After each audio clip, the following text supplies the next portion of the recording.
Hello and welcome to 90 Production Films and Music. I am Dikshant and this is Inside a Movie. अगर आप इस channel पर नए आए हैं तो चैनल को सब्सक्राइब करना और बेल आइकन दबाना मत भूलना। इमेजिन करो कि आप एक साइकोलॉजी ग्रेजुएट हो जिसे अभी अभी एक मशहूर साइकोथेरेपी वेबसाइट में नौकरी मिली है। आप बहुत खुश हो और अपने पार्टनर के साथ ये खुशी शेयर करना चाहते हो, मगर आपका पार्टनर जिसके साथ आप सालों से एक रिलेशनशिप में थे, बिना कुछ बताए आपको छोड़कर जा रहा है। कोई भी जवाब ना मिलने की वजह से आप पहले ही डिप्रेस थे कि तभी काम के पहले ही दिन आपको पता चला कि वेबसाइट के एक बग की वजह से न सिर्फ आपको एक 70 साल की औरत की पहचान दे दी गई है, बल्कि आपका पहला पेशेंट भी वो इंसान है जिसने आपको छोड़ दिया था। यही कहानी है 2025 की इटालियन फिल्म फाती वेदेरे की। इटली में रहने वाली सैंड्रा एक साइकोलॉजिस्ट है जिसे उसकी दोस्त और वकील बेनेडेत्ता एक कोर्ट केस की सुनवाई के लिए साथ ले जाती है। मगर बेनेडेत्ता खुद एक ऐसी वकील थी जो 1 साल से ज्यादा लॉ स्कूल में टिक नहीं पाई। असल में किसी अनजान इंसान ने सैंड्रा पर एक केस कर दिया था और इस केस के बारे में और सैंड्रा के बारे में पूछताछ शुरू हुई। कुछ महीने पहले सैंड्रा अपने बॉयफ्रेंड स्टेफानो के साथ रहा करती थी और सैंड्रा उसके साथ बहुत खुश थी, मगर स्टेफानो उसके काम और उसके कपड़ों का मजाक उड़ाया करता था। सैंड्रा एक नई नौकरी की तलाश में बेनेडेत्ता के साथ फाती वेदेरे नाम की एक कंपनी में इंटरव्यू देने जा रही थी, जो एक ऐसी कंपनी है जहां साइकोलॉजिस्ट अपने पेशेंट्स को ऑनलाइन कंसल्टेशन देते हैं। बहुत सारे लोग इंटरव्यू देने आए थे, इसलिए डर के मारे सैंड्रा गलतियां करने लगी और सबकी नजरों में वो एक अजीब सी औरत बन गई। सैंड्रा खुद एंजाइटी की वजह से परेशान थी और जब पैनिक अटैक आने पर उसने अपने आप को संभाला तो सामने बैठे लोग इम्प्रेस हो गए। सैंड्रा ने अपनी बातों से हालात संभाल लिए और उसे नौकरी मिल गई। खुशी खुशी वो अपने घर लौटने लगी और वो स्टेफानो से मिलकर उसे ये खुशखबरी देने के लिए एक्साइटेड थी। मगर सबसे पहले उसे उस आदमी का सामना करना पड़ा जो पार्किंग लॉट में बैठने के लिए सैंड्रा को गाड़ी पार्क करने की इजाजत नहीं दे रहा था। अपना मूड खराब ना करके वो शैंपेन खरीद कर अपनी बिल्डिंग में पहुंची, मगर उसकी लिफ्ट रुकी हुई थी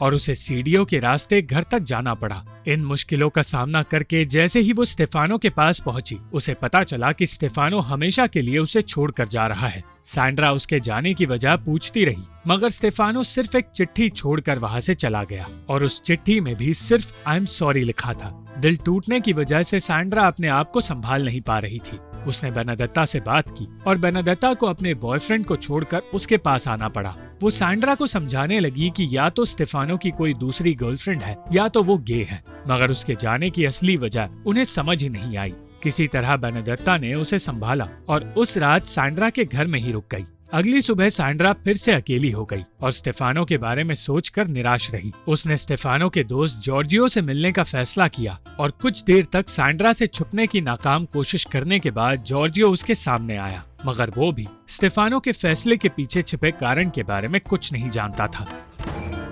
निराश होकर सैंड्रा को वहां से निकलना पड़ा और तब उसके सामने वही लोग आने लगे जिनकी जिंदगी में प्यार ही प्यार है। अचानक सैंड्रा को लगा कि कोई अनजान इंसान उसका पीछा कर रहा है और उसे पता चला कि मार्को नाम का एक प्राइवेट डिटेक्टिव सैंड्रा के बॉयफ्रेंड के कहने पर उस पर नजर रख रहा है।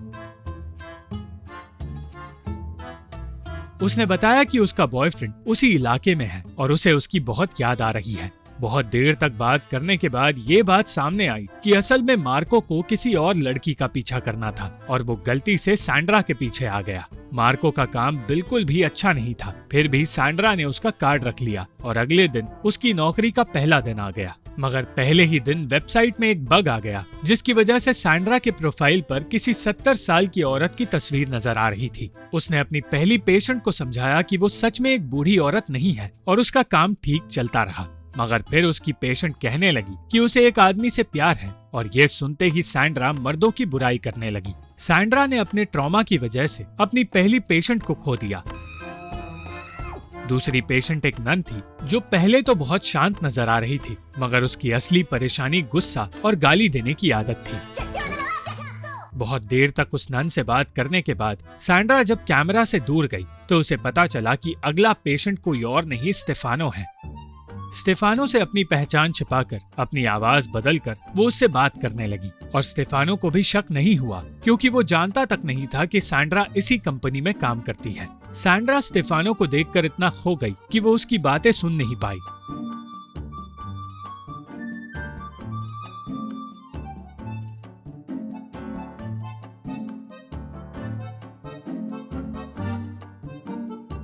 मगर किसी तरह उसने स्टेफानो को अगले सेशन में आने के लिए मना लिया। सैंड्रा ने बेनेडिक्टा को ये सब कुछ बताया और कहा कि वो इसी तरह स्टेफानो से बात करके अपने रिश्ते को सुधारना चाहती है। मगर बेनेडिक्टा का कहना था कि उसे स्टेफानो को सच बता देना चाहिए क्योंकि ये धोखा देने जैसा है। मगर जैसे ही वो स्टेफानो से उसके अगले सेशन में मिली, उसने अपने आप को सच बताने से रोक लिया क्योंकि स्टेफानो उसे अपनी एक्स गर्लफ्रेंड सैंड्रा के बारे में बताने लगा। वो ब्रेकअप का कारण बताते बताते रुक गया और अपने बचपन की बातें करने लगा।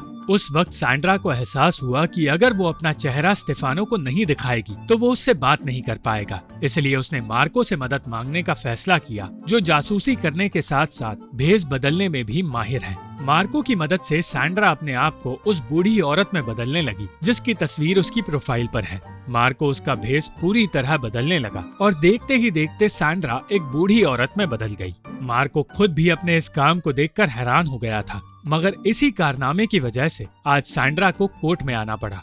उसने चाची 420 की तरह पेशेंट्स को धोखा दिया है और उन्हीं में से किसी एक पेशेंट ने उसके खिलाफ ये केस किया है। सैंड्रा भेष बदलकर उन लोगों के सामने गई जो उसे जानते थे और कोई भी उसे पहचान नहीं पाया। इसलिए वो कॉन्फिडेंटली स्टेफानो को भी अपना चेहरा दिखा पाई। स्टेफानो भी बहुत देर तक घूरने के बाद उसे पहचान नहीं पाया, मगर अब भी उसने अपने टूटे हुए रिश्ते के बारे में कुछ नहीं बताया। सैंड्रा ये जानकर खुश हो गई कि अब वो बार बार स्टेफानो से बात कर पाएगी और अब वो खुशी खुशी दोहरी जिंदगी जीने लगी।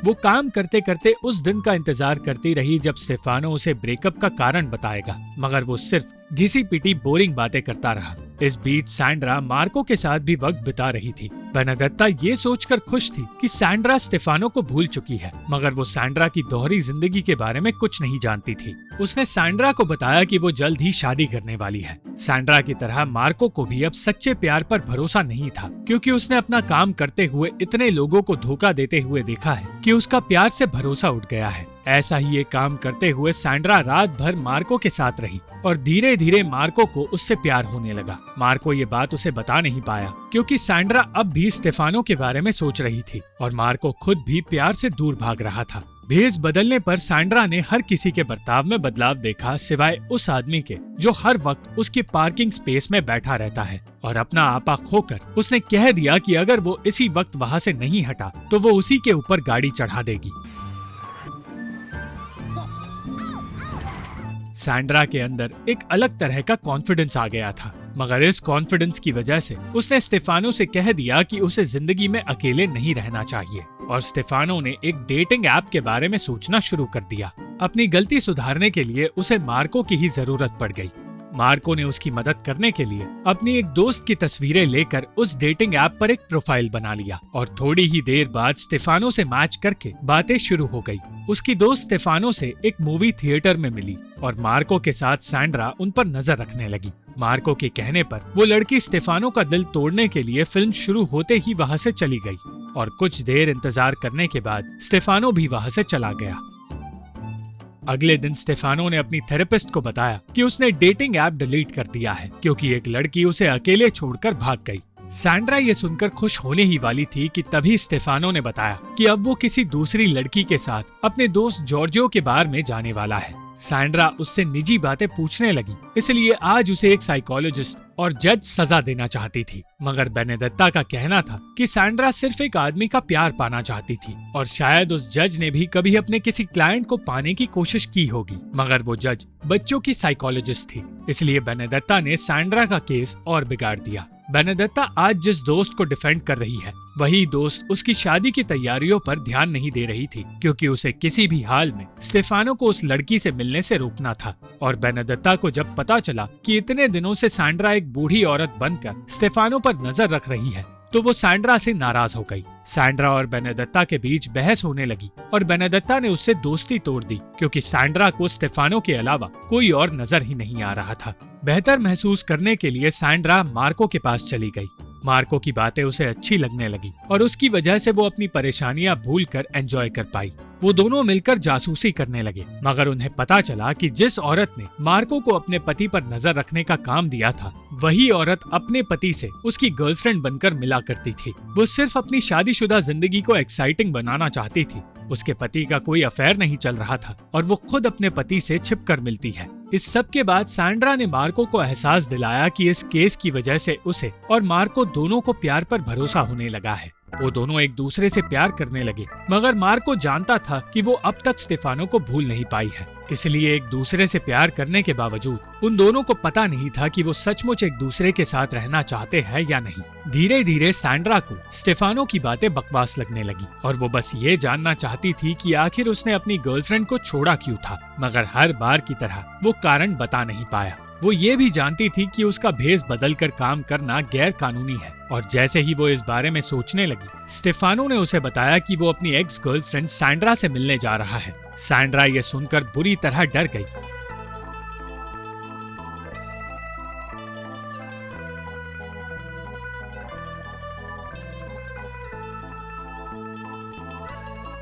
मगर किसी तरह उसने सही वक्त पर स्टेफानो से सच छुपा लिया। स्टेफानो ने कहा कि वो सैंड्रा के साथ बेनेडिक्टा की शादी में जाना चाहता है, मगर सैंड्रा ने मार्को से कहा था कि वो उसके साथ शादी में जाना चाहती है।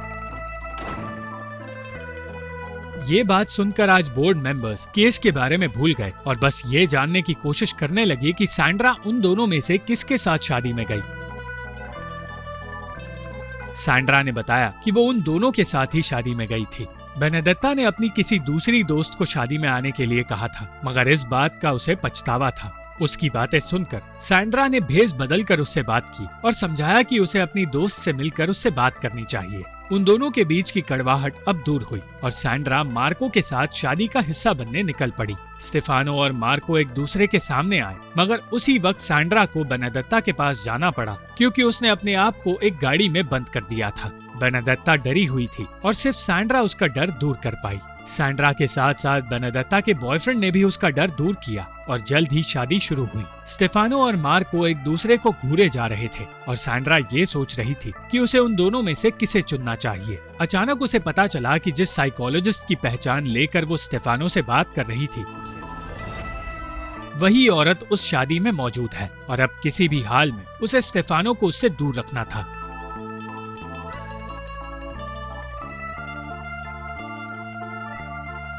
फिर एक बार मार्को उसकी मदद के लिए आगे आया और अपना दिल तोड़कर वो इस हालात को संभालने लगा। सैंड्रा ने मार्को से कहा कि उसे उस औरत को वहां से दूर ले जाना होगा, मगर जैसे ही वो उसके साथ डांस करने लगा, स्टेफानो भी डांस करने की जिद करने लगा।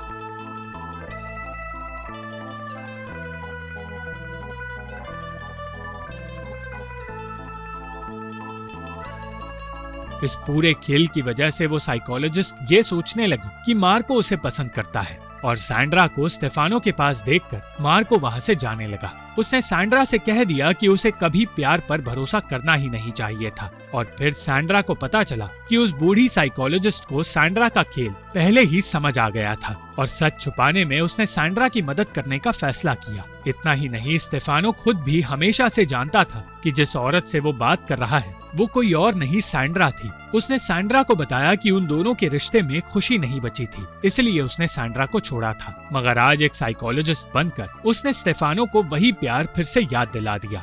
ये बात अजीब थी क्योंकि स्टेफानो असली सैंड्रा को तब देख पाया जब सैंड्रा ने अपनी पहचान बदली। इसलिए सैंड्रा ने फैसला किया कि वो एक ऐसे आदमी के साथ नहीं रहेगी। सैंड्रा ने आज कोर्ट में ये बताया कि उसके खिलाफ जिस इंसान ने केस किया है वो सैंड्रा खुद है, क्योंकि वो अपने काम से प्यार करती है और इस काम को धोखा नहीं देना चाहती। कहानी का अंत सैंड्रा की आजादी से हुआ। उसने अपने अतीत को पीछे छोड़कर आगे बढ़ने का फैसला किया और अपने साइकोलॉजिस्ट के काम से बैन होकर वो मार्को के साथ मिलकर जासूसी का काम करने लगी। Thank you for watching this video. अगर आपको ये वीडियो पसंद आई तो इस वीडियो को लाइक, शेयर और इस वीडियो पर कमेंट जरूर करें और इस चैनल को सब्सक्राइब करना मत भूलना।